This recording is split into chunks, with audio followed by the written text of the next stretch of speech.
Today on Crypto Channel Direct, PayPal is looking to launch a stablecoin at a time where regulators are ready to crack down. Civil unrest in Kazakhstan and blackouts in Kosovo wreaked havoc with Bitcoin mining, while Disney became the latest major corporation to enter the Metaverse. Michael Jackson joins us to talk about the influence governments have had on Bitcoin mining this last week. I'm Claire Ross-Brown and welcome to CCD, where I'll be bringing you the news you need to know, powered by Concordium.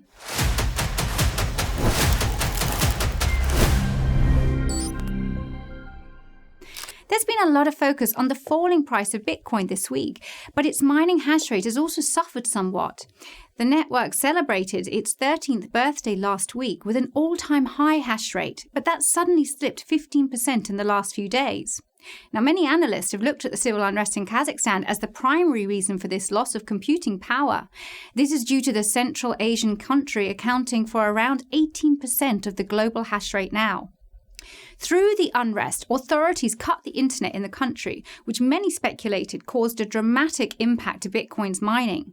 And interestingly, the data center industry and Blockchain Association of Kazakhstan maintained the issues didn't affect digital currency miners. More geopolitical reasons might have been adding to the mining slowdown.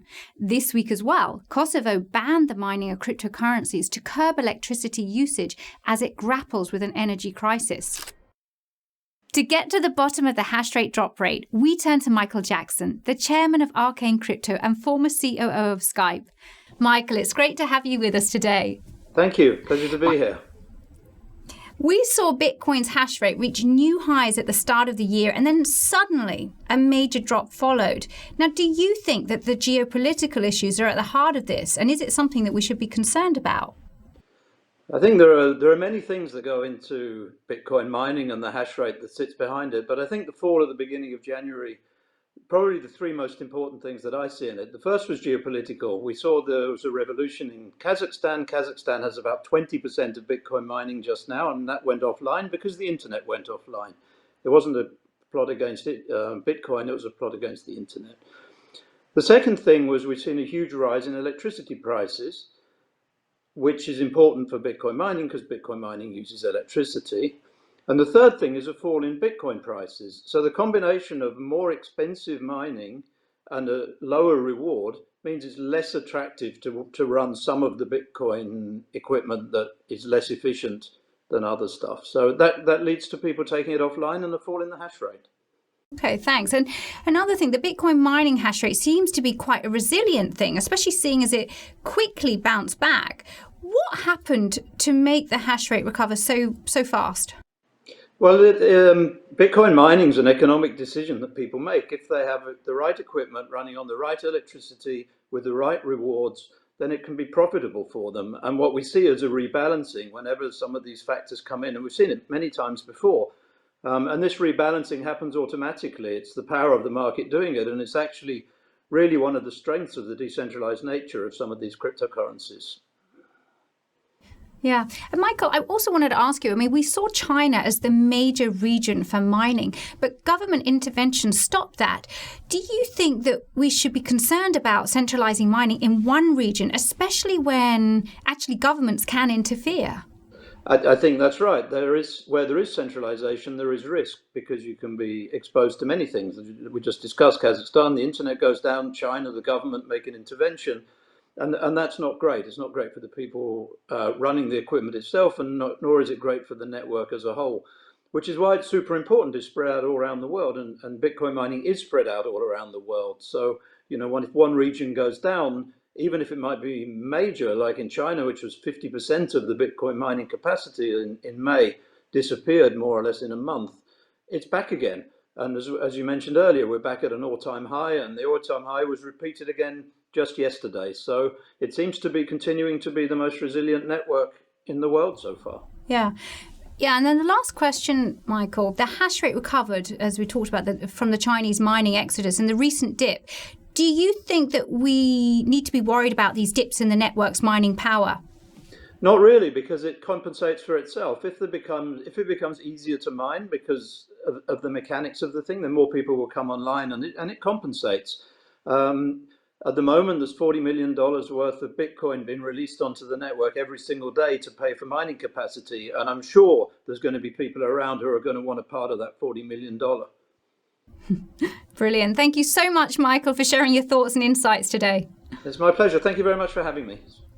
Thanks. See you soon. After that discussion on the more technical side of mining, let's jump into our educational segment, Learn with CCD. And this week, we're going to understand more about Bitcoin hash rates. Now, Michael spoke about Bitcoin and how its mining hash rates were up and down these past 2 weeks. But what exactly is a hash rate?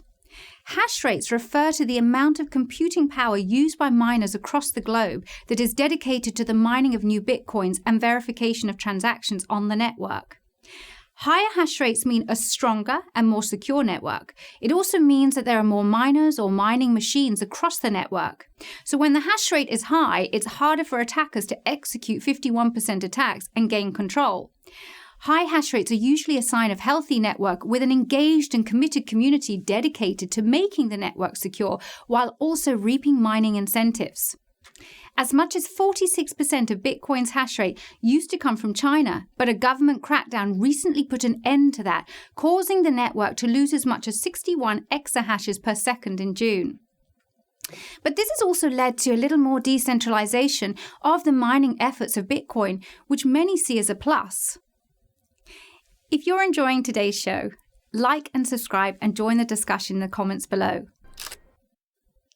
Following on from the likes of Meta, Nike, Microsoft, and other billion-dollar companies, Disney is now turning to the Metaverse.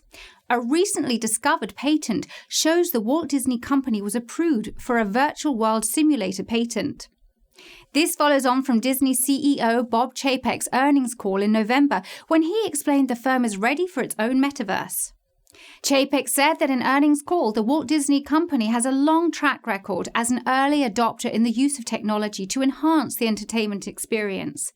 The approved patent explains that the virtual world simulator will feature a computing protocol that includes a hardware processor and memory storing the software code. The protocol also tracks the user via a computer or handheld device in order to execute actions within a map of a real-world Disney venue. Disney is, of course, a company with a lot of sway, but its and others leaning on emerging tech could be a body blow for the blockchain and metaverse pioneers. According to Cyrus Muirwalla, head of research at Global Data, tech firms are best placed to benefit from the growth of emerging technologies. He told CNBC, if you're in that tech space, you're going to benefit almost regardless of macroeconomic issues. This seems to be a nod to the global tech leaders like Microsoft, Nvidia, Apple, and others, without much focus on the startups and pioneers of blockchain, crypto, and even the metaverse. Do you think that there's going to be a squeeze out of smaller metaverse, blockchain, and crypto businesses in the future if the likes of Disney and Meta take the lead in this area? Let us know in the comments below. And finally, PayPal has this week confirmed it is exploring the launch of its own stablecoin after development evidence and even a logo was discovered on its iPhone app. Hidden code and images discovered by developer Steve Mosser show work on what is being called PayPal Coin, and the code indicates that it would be backed by the US dollar. After the evidence was leaked, the company confirmed that they were indeed exploring a purpose-built PayPal stablecoin. PayPal's Senior Vice President of Crypto and Digital Currencies, Jose Fernandez de Ponte, said in a statement to Bloomberg, "We're exploring a stablecoin. If and when we seek to move forward, we will of course work closely with relevant regulators." PayPal's exploration of stablecoins comes at a time where there are growing concerns that regulators are ready to crack down on this area of crypto. And last November, the United States President's Working Group on Financial Markets issued a report raising questions about possible stablecoin runs as well as payment system risks. The US Senate followed up in December with hearings on stablecoin risks, and there's a strong feeling that stablecoin regulation is coming in 2022. Rohan Gray, an assistant professor at Willamette University College of Law, told Cointelegraph, yes, stablecoins regulation is coming and it's going to be a dual push. If PayPal was to find a path through upcoming stablecoin regulations, It could be a watershed moment for existing coins like USDT and even payment competitor Circle's USDC. The current crop of stablecoins might be left out of the space's future or need to try and get on the right side of regulators like PayPal is attempting to do. Do you think that PayPal is launching a stablecoin is the way forward for the crypto space, given the company's specific focus on making regulators happy? Let us know in the comments below. Thank you for joining us on Crypto Channel Direct, powered by Concordium. Don't forget to like and subscribe by hitting the button below. We'll be back next week with news you need to know, and until then, I'm Claire Ross Brown. See you next time.